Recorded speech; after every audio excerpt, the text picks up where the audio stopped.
SummerSlam and mini showdown is here. You know what that means. It's time for the predictions of Saturday and Sunday. Been an interesting build to SummerSlam, to say the least. We actually have a lot of matches, right? We got 12 matches across 2 nights. Let's just kick it off with a bang. Hell in a Cell, Obafemi, Brock Lesnar. When Brock faked his retirement, I don't think I made a video about this, but when he faked his retirement at WrestleMania, I thought it was over.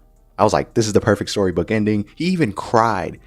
But I swear, I feel like somebody at TKO, somebody at the top office, they were like, nah, we still got you on contract. We gonna drag this out. And drag this out, they absolutely did. You know, that's what they do best. So they ran it back one time, I think Clash in Italy or something. And now they're doing it a third time, Hell in a Cell, SummerSlam. I expect, if this match isn't literally like Hulk versus Abomination, I don't know what we're doing. There has to be blood. There has to be, like, I want to see the cage just break. I want it to collapse. I want the ring to collapse. That might be too much to ask for. I don't know. But give me Obafemi for this one. I think he should have retired Brock. I think that was a better ending. But I mean, at least we get this cool match out of it. All right. Liv Morgan versus Iyo Sky. How has Liv Morgan not defended her title for 100 days since she won it? It's like an accessory at this point, literally. Ever since, and I gotta be the hater here, ever since Liv Dom started, Liv Morgan and Dominic been worse off. Give me Iyo Sky. Iyo's gotta win, man. We gotta get Trouble out of here, unfortunately. Gunther versus Nick Aldis. What's up with Gunther going against, like, non-wrestler? Well, I shouldn't say non-wrestlers, because Nick Aldis is a former wrestler, I guess now active once again, but Gunther's always trying to prove a point against like GMs or like Pat McAfee. Like, this is the same guy who killed John Cena. He made the never give up guy give up. I mean, that's insane. I don't think it's ridiculous to say Gunther's gonna win this one.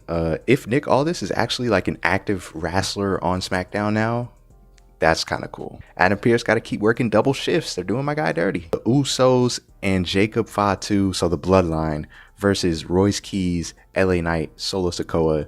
This feud right here has birthed some of the funniest segments, right? Like from Solo and LA Knight specifically. Like those two are hilarious. Especially, I got to give a special shout out to Solo because, you know, he's been this quiet enforcer for so long. And now he's actually just like being himself. Like he's a baby face almost. Like he's going out there, he's cracking jokes, he's having fun. Like he's almost reminding me of Hollywood Rock. And when I posted my reaction on TikTok, like everybody in the comments was saying he's like Hollywood Rock. Hey, Solo be having me dead, bro. Don't listen to those two. They didn't bring you here to WWE. What the hell are you gonna teach Jacob? You gonna teach him how to yeet? You gonna send me a warning shot?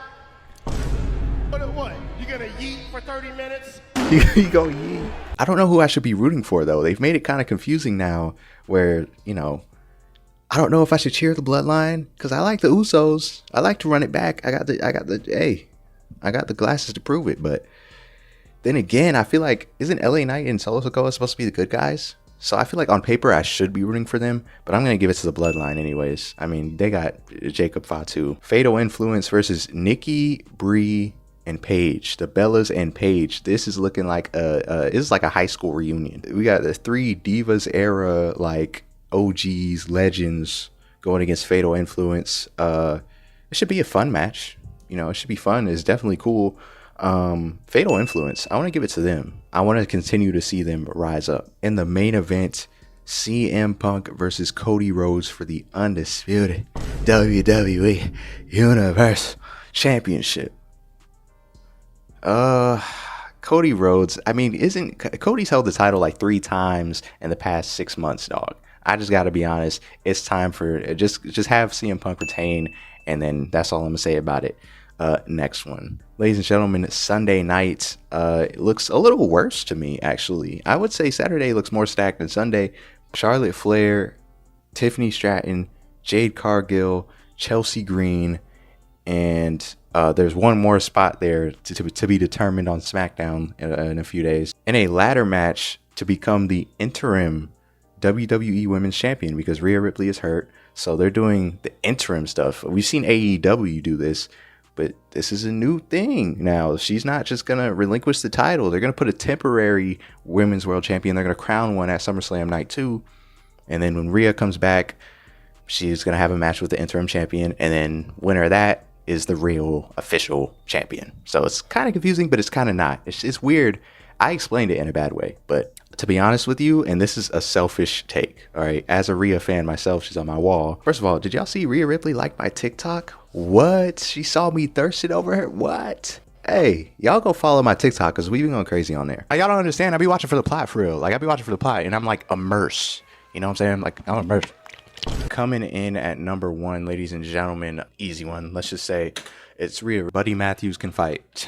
Buddy's not even that strong for real. Like, how strong is he for real? Oh, he did. Yeah, you're right. My bad. My bad, bro. Y'all don't understand. I be watching for the plot for real. Like, I be watching for the plot, and I'm like, this is a selfish take. I want Charlotte Flair versus Rhea Part 2. I want them to run it back just because it was such a classic at WrestleMania. I need to see that again. I think hopefully, God willing, Rhea comes back at least by September, and then they run it as Sunday night's main event, because that's the show I'm going to. I'm gonna be in attendance. Imagine I get to see my favorite wrestler return from injury and then put on a banger with Charlotte Flair. I want that. That's my selfish take. So I got Charlotte for this match. I got her winning, and then that'll be a sick match. But I know a lot of people want Charlotte versus Jade as well. We'll just have to see down the line. Finn Balor versus Sami Zayn, number 1 contender for the undisputed title. Give me Finn Balor. Finn Balor, he has shown us in the last year that Unk still got it. Have him run back him versus CM Punk. There you go. That's another banger. That's part 3, I think they've done. Danhausen versus Dom Mysterio. Human money's on a pole match. I have no comment about this match. This is beyond ridiculous. What have they done to Dominic? I don't know. This is the same guy who beat John Cena on his last ever PLE. I don't know what happened.